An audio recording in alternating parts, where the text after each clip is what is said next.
Hi friends, நாங்கள் தான் உங்கள் ஜனா சதீஷ். எல்லோரும் எப்படி இருக்கீங்க? இன்றைக்கி ஒரு குட்டி மினி விளாக் பார்க்கலாமா?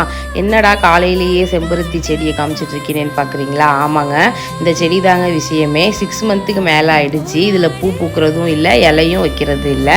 பட் ஆனால் நான் தொடர்ந்து இப்போ தண்ணி ஊற்ற ஆரம்பித்ததுக்கு அப்புறமேட்டுக்கு இதுலேருந்து நிறைய பூ பூக்க ஆரம்பிச்சிருச்சு. இதில் இலை கம்மி தான், பட் ஆனால் பூ மட்டும் நிறைய வைக்கிதுங்க. போன வீக்லேயே நிறைய பூ பூத்துருந்தது. பட் ஆனால் அது எல்லாமே மலையில் கீழே விழுந்து எல்லாம் வேஸ்ட் ஆகிடுச்சு. ஆனால் இந்த டைமு இந்த பூவை சாமிக்கு நம்ம சேர்த்தே ஆகணும் அப்படின்னு சொல்லிட்டு பக்கத்தில் இருக்க வாராகியம்மன் கோயிலுக்கு போயிட்டு பூவை சாமிக்கு கொடுத்துட்டு சாமி கும்பிட்டுட்டு நானும் தம்புவும் கிளம்பிட்டோங்க. இன்றைக்குமே ரொம்ப லேட்டு தான். ஆஃபீஸ்க்கும் லேட் ஆகிடுச்சு, தம்பு ஸ்கூலுக்கும் லேட் ஆகிடுச்சு.